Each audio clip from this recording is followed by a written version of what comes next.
Assalamualaikum warahmatullahi wabarakatuh. Perkenalkan, nama saya Rinjani Azbi, NPM 202303008. Saya dari Prodi Psikologi. Nah, di sini saya akan mengerjakan tugas dari Pendidikan Pancasila untuk menjelaskan tentang moral dan contoh-contohnya. Sebelum berlanjut ke contoh, saya akan menjelaskan dulu tentang apa itu moral. Moral berasal dari bahasa Latin mos, jamak dari mores, yang artinya kebiasaan atau adat istiadat, tata cara dalam kehidupan.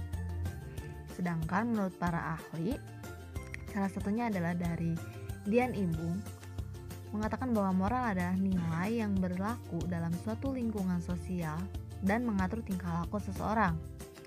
Adapun menurut Merriam-Webster, moral adalah mengenai atau berhubungan dengan apa yang benar dan salah pada perilaku manusia, dianggap benar dan baik oleh kebanyakan orang sesuai dengan standar perilaku yang tepat pada kelompok atau masyarakat tersebut.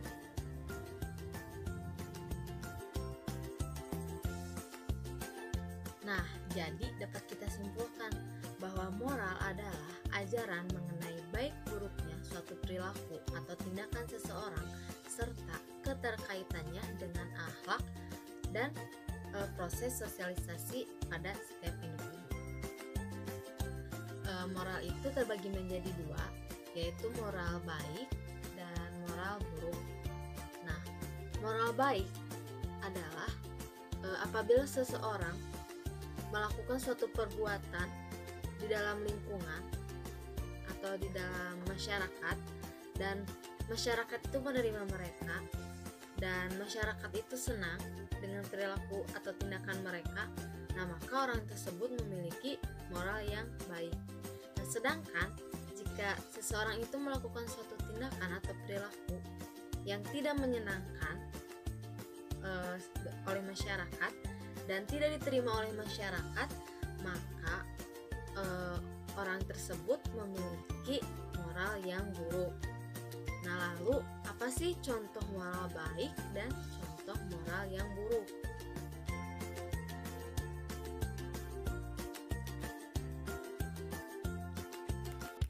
Dari gambar di samping saya ada orang tua yang sedang duduk dan seorang anak yang akan melewati orang tua tersebut.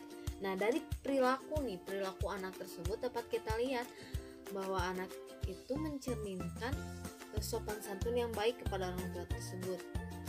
Dia membungkukkan setengah punggungnya lalu mengucapkan permisi nek. Nah, jadi sopan santun itu apa sih? Sopan santun merupakan suatu tindakan atau perilaku untuk menghargai atau menghormati seseorang agar bisa melakukan suatu interaksi yang dapat menghasilkan kesan baik dari orang tersebut kepada orang lain. Nah, seperti itu. Nah, terus ada gambar kedua nih, yaitu anak-anak yang sedang membuang sampah pada tempatnya. Terus apa nih hubungannya sama bumi yang di bawah sini? Gini ya, membuang sampah pada tempatnya itu merupakan moral yang baik. Sebab apa nih? Selain berpengaruh pada kita sendiri, masyarakat, membuang sampah pada tempatnya juga dapat berdampak baik kepada lingkungan sekitar. Tahu kan, sampah itu dapat menimbulkan satu bencana alam, yaitu banjir. Nah, ketika seorang melakukan tindakan membuang sampah pada tempatnya, maka orang tersebut sudah termasuk orang yang melindungi bumi ini agar tetap terjaga, agar lingkungannya tetap bersih dan terhindar dari banjir. Jadi salah satu contoh moral baiknya itu adalah membuang sampah pada tempatnya.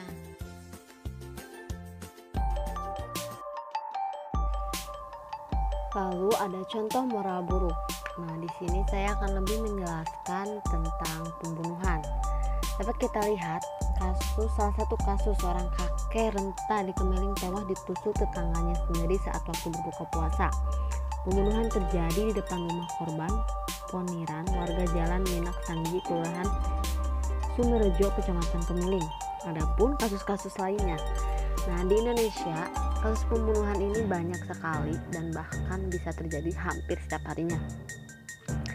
Selain meresahkan masyarakat, nilai-nilai manusia yang seharusnya dijunjung tinggi tetapi malah pudar seiring berjalannya waktu.